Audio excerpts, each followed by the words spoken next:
Good evening, everyone. Today we are going to discuss the equivalence above word level. In this chapter, we are going to discuss two main parts, the collocation, and under that we are going to discuss collocational range and collocational markedness, collocation and register, and collocational meaning. In the second part, we are going to discuss idioms and fixed expressions. And under that, we are going to know what is the meaning of idioms, fixed expressions, and the direction of translation, the interpretation of idioms and the difficulties of translation idioms, and then the strategies when translating idioms. Let's start. So, what is the meaning of collocation? Collocation is the tendency of certain words to co-occur regularly in a given language. At one level, the tendency of certain words to co-occur has to do with their prepositional meaning. For example, the check is more likely to occur with the word bank, pay, money, and right, rather than other words like moon, butter, playground, or repair. As Sinclair explained, things which occur physically together have a stronger chance of being mentioned together. However, meaning cannot always account for collocational patterning. We don't speak of grilling bread, even though we put it under the grill. Newman 1988. So we don't say grilled bread, we say grilled meat or grilled chicken. We say toasted bread, even though we put the bread under the same grill where we put the chicken. Moreover, words that we might think of as synonyms or near synonyms will often have quite different sets of collocates. The English speakers typically use break rules but not break regulations, even though we think of rules and regulations to be synonyms or at least near synonyms, but we don't use break regulations. Instead, we say violate norms and regulations. Collocational range and collocational markedness. Every word in a language can be said to have a range of items with which it is compatible to a greater or less degree. Range refers to the set of collocates, other words, which are typically associated with the word in question. Some words have a much broader collocational range than others. So any given lexical item will tend to occur in a language with particular range of other lexical items or other words with which we can say they have some harmony or they are compatible.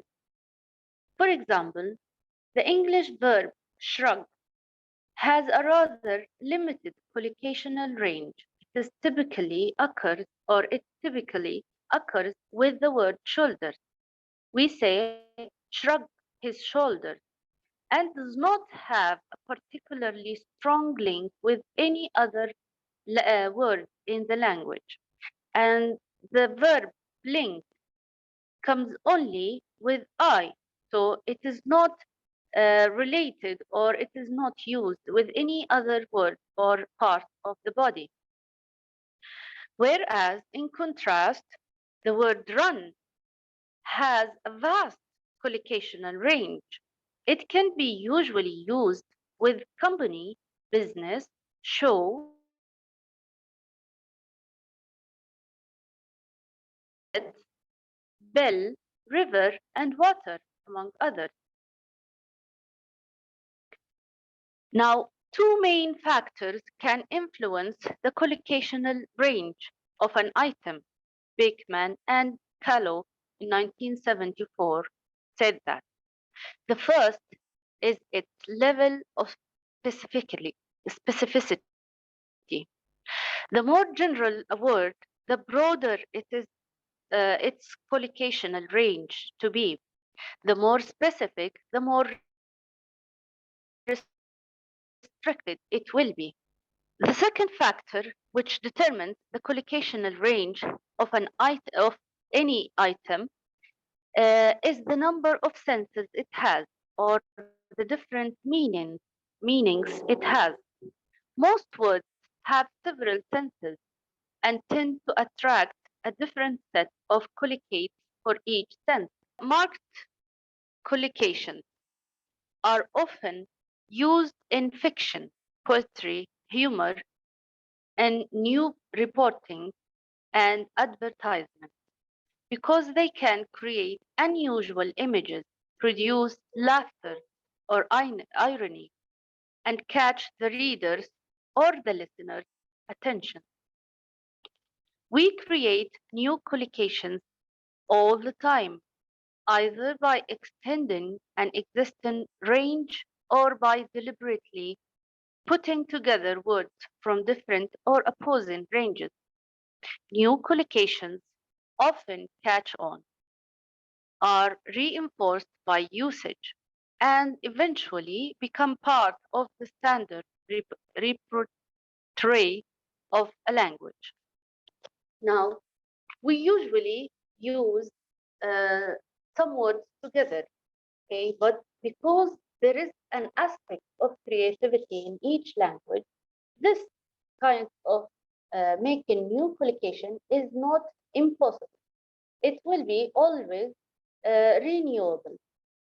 So, for example, let's take the word broke out, which is usually used with war. We say war break out, but then it can be used now with peace. So we say peace broke out. And the word wide shut is used now with eyes. So we say his eyes were wide shut, where usually we used to say his eyes were wide open. So because of the creativity of the languages, these kinds of collocations will be always or can be always created. Next, collocation and register. The collocational patterns are not always typical or untypical in relation to a language system as a whole. Some collocations may seem untypical in everyday language, but are very common in a specific register. Register is some part of the language. For example, we say the law register, like the register of law or economic or something like that. Sinclair in 1966 explained that dull highlights and vigorous depression may sound odd in everyday English, but are common collocations in the field of photography. A reader who is not familiar with the register of photography may wrongly assume that these collocations are marked. Marked means they are unusual and maybe unaccepted. Collocational meaning. The meaning of a word depends largely on its pattern of collocation and is not something that the word possesses in isolation. What we do when we are asked to give an account of the meaning of a word in isolation is to contextualize this word in its typical collocational or collocations rather than its rarer one. So if someone asks us to explain what dry or the verb or the word dry means, we are likely to think of collocations such as dry clothes, dry river, dry weather, which would prompt the definition of free from water, trying to paraphrase the meaning of dry in each of the following combinations as dry cow, dry sound, dry book, and dry bread, or dry voice, dry humor, dry country, dry run. Most, if not all, of the above collocations have unique meaning, which does not connect to the original meaning of free from water. This suggests that what a word means often depends on its association with certain collocates. When the translation of a word or a stretch of language is criticized as being inaccurate or inappropriate in a given context, the criticism may refer to the translator's inability to recognize a collocational pattern with a unique meaning different from or exceeding the sum of the meanings of its individual elements. So the translator should know what the meaning of the word that he is translating in the context and with their collocation. Taking account of collocational meaning rather than substituting individual words with their dictionary equivalent is therefore crucial at the first stage of translation. That is, when the translator is interpreting the source text. So when the translator is trying to interpret the source text, in the beginning, he tries to translate word for word. But when dealing with such words which are in collocation, he must understand the meaning in context and or the collocational meaning, not the dictionary meaning or the dictionary equivalent. If there is any mistake or any criticism of the translation or the product that the translator gave, it is usually because he didn't understand the collocational meaning of some word. The second part of this chapter is about idioms and fixed expressions. Now, collocations are patterns of language that allow several variation in form, meaning, and pattern. For example, deliver a letter, delivery of a letter has been delivered, and having delivered a letter are all acceptable collocations. So, in the case of collocations, we can use the words and their collocates in different states or forms. However, the idioms and the fixed expressions are at the extreme end of the scale from collocations. They are frozen patterns of language that allow little or no variation in form. And in the case of idioms, often carry meanings that cannot be deduced from their individual components. So, in the case of idioms and fixed expressions, we have to use them as they are in the source language or in the language itself. We cannot change the form of the word in the proverbs or idioms. But in the case of collocations, we can use them in different forms. Now, fixed expressions and proverbs behave very much like idioms in that they allow little variation in form. Unlike idioms, however, fixed expressions often have fairly transparent meaning. The meaning of, as a matter of fact, can easily be deduced from the meanings of the words which constitute it. unlike the meaning of an idiom such as pull a fast or fill the bill. So, the meaning of the saying or the fixed expression, that is, as a matter of fact, the meaning can be understood from the words that create this saying. Unlike the meaning of idioms, sometimes you cannot guess what is the meaning of this idiom from the word. Like, for example, it it's raining cats and dogs. What is the meaning of that?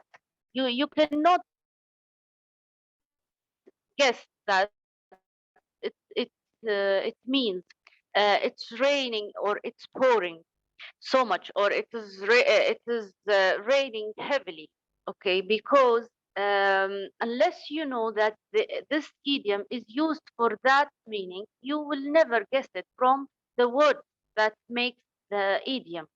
Fixed expressions have to be taken as one unit to establish meaning. So the fixed expressions, which we have mentioned before, as a matter of fact, should be used as one piece together. We should use it as a matter of fact. We cannot cut it, or we cannot take part of it. They encapsulate stereotypical aspects of experience and therefore perform a stabilizing function in communication. So it's easier when we use the fixed expressions.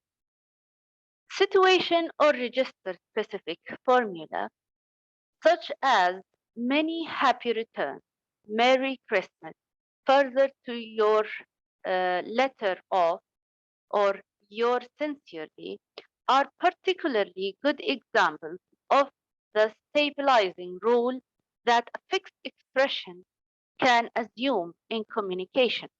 Now, these fixed expressions are used in particular or in a specific way or specific occasion. Like in Arabic, we say Eid Mubarak. It's always the way we greet people in Eid. And for them in English, they say Merry Christmas, and that is the way they greet each other in Christmas. The way they end the letter, your sincerely. So um, these fixed expressions are used in situation or register. Okay, you cannot say Merry Christmas for like any other occasion. It has to be in the Christmas, and mostly they don't change it. They just say Merry Christmas. Now, idioms and fixed expressions and the direction of translation. Most idioms resist variation in form, but some are more flexible than the others. The main problems that idiomatic and fixed expression pose in translation relate to two main areas: the ability to recognize and interpret an idiom correctly, and the difficulties involved in rendering the various aspects of meaning that an idiom or a fixed expression conveys into the target language. Now, there are some problems that a translator can face while trying to render the fixed expression and idiom. The first problem is whether he has the ability to recognize and understand how this idiom is used in the source language. And the second difficulty, whether there is a fixed expression or an idiom that is in the target language which conveys the same meaning or the same message. These difficulties are much more pronounced in the case of idioms than those associated with fixed expressions. Usually, the problem occurs more with idioms. The interpretation of idioms. There are various types of idioms, some more easily recognizable than others. Expressions that start with like simile-like structure tend to suggest that they should not be interpreted literally. So, wherever there is the word like in a simile, you should know as a translator that it should not be translated literally. You should translate it in context, and you should try to find the in between the lines meaning. The more difficult an expression or is to understand that, yeah, the more difficult an expression is to understand and the less sense it makes in a given context, the more likely that the translator will recognize it as an idiom. So if the expression is more difficult to understand and it makes less sense in some context, then the translator will come to know that it is an idiom. For example, if someone is talking about exams and then he says that the exam was a piece of cake. Now, in an education or educational status or educational topic, uh, the cake or a piece of cake doesn't relate. But then when the translator reads this, he recognizes it to be as an idiom. So when it doesn't make sense or it makes less sense, then it is like a hint for the translator that this is an idiom. Now, a large number of idioms in English and probably all languages have both literal and idiomatic meaning. For example, go out with, having a relationship, or take someone for a ride. So, go out with has two meanings. It has a meaning of having a relationship with someone or to take someone for a ride. Now, to take someone for a ride means to deceive or cheat someone in some way. Now, each one of these idioms has a hidden meaning, or let's say, has an idiomatic meaning, and it has the literal meaning. Now, if the translator reads, um, for example, Sally goes out with Sally goes out with Tom. Uh, he may understand it literally that she goes out with him for a walk or something, or he might understand the idiomatic meaning, which means she has a relationship with him. Now, the second one is take someone for a ride. Now, it has a literal meaning. If I say that this man took his friend for a ride, it might mean, or the translator may understand it or might understand it as he took him with him for a ride in his car. But actually, the idiomatic meaning means he deceived him or he cheated him some way. Such idioms are misleading. They are difficult to understand, to be understood. They lend themselves easily to manipulation by speakers and writers who will sometimes play with words on both their literal and idiomatic meanings. In this case, a translator who is not familiar with the idiom in question may easily accept the literal interpretation and miss the play on the idiom. So, this is one of the difficulties that face the translator, whether he should take it literally or he should take the idiomatic meaning for it. The translator must be alert to the way speakers and writers manipulate certain features of idiom.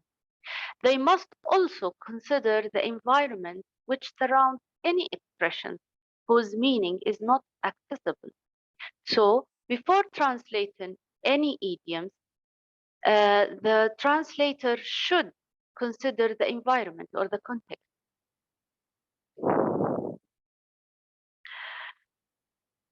Idiomatic and fixed expressions have individual collocation patterns. They form collocations with other items in the text as single units and enter into lexical sets, which are different from those of their individual words. So the idiomatic and fixed expressions have individual collocational patterns. They come together, they form collocations with other items in the text as single units and enter into lexical sets, which are different from those of their individual words. The ability to distinguish senses by collocations is an invaluable asset to the translator working from a foreign language. It could easily help to recognize an idiom, particularly one which has a literal as well as non-literal meaning. So the translator has to have the ability to distinguish the senses by the collocation in whenever he is translating foreign languages. The translation of idioms, the strategy, the way in which an idiom or a fixed expression can be translated into another language depends on many factors. It is not only a question of whether an idiom with a similar meaning is available in the target language. Other factors include the significance of the specific lexical items which constitute the idiom, as well as the appropriateness or inappropriateness of using idiomatic language in a given register in the target language. The accessibility and acceptability of using any of the strategies will depend on the text or the context in which a given idiom is translated. Now, the way in which an idiom should be translated into the target language depends on whether we have a similar meaning or an idiom with a similar meaning in the target language. The second factor can be whether this idiom is appropriate to be used in a given register in the target language, and whether the audience will accept it or not. The first strategy describes that of finding an idiom of similar meaning and similar form in the target language may seem to offer an ideal solution, but that is not necessarily always the case. So, even if in the target language we have a similar meaning or an idiom with a similar meaning, it's not always preferable to be translated to the same one. The second one is using an idiom or a fixed expression in the target language which has a similar meaning but dissimilar form. So, if in the target language we have a fixed expression which has the same meaning but it is in a different form, so that is another strategy we can use. The third strategy is borrowing the source language idiom, just as the use of loanwords is a common strategy in dealing with cultural specific items. So if we don't have in the target language, we don't have a similar idiom with a similar word or a similar meaning but with different words, then we can borrow the source language idiom. Translating idioms by paraphrasing is one of the most common techniques used by translators when a word cannot be found in the target language. So if we don't have an idiom with the same word, or we don't have the same meaning with other form or words, then we can just paraphrase it. Translation by the omission of a play on an idiom is another strategy that involves rendering only the literal meaning of an idiom in a context that allows for a concrete reading of otherwise playful use of the language. So instead of translating the idiom, we can just omit it or delete it and use the meaning of it. Translation by omission of the entire idiom is another strategy. So the first one is deleting the idiom or omitting the idiom, but putting the meaning or the literal meaning of it in the context. The second type, or this type which we are going to talk about now, is translating by omission the entire idiom. So we are not keeping the idiom, nor we are keeping its meaning. So where the idiom may sometimes be omitted altogether in the target text. This may be because it has no close match in the target language and its meaning cannot be easily paraphrased for stylistic reasons. Compensation is a strategy used by translators to make up for any loss of meaning, emotional, forced, or stylistic effect, which may not be possible or reproduced directly at a given point of in the target text. So that's all. Do you have any questions? Thank you all for listening. I hope this chapter was as useful and informative as you need it to be. Thank you all for listening. Good luck.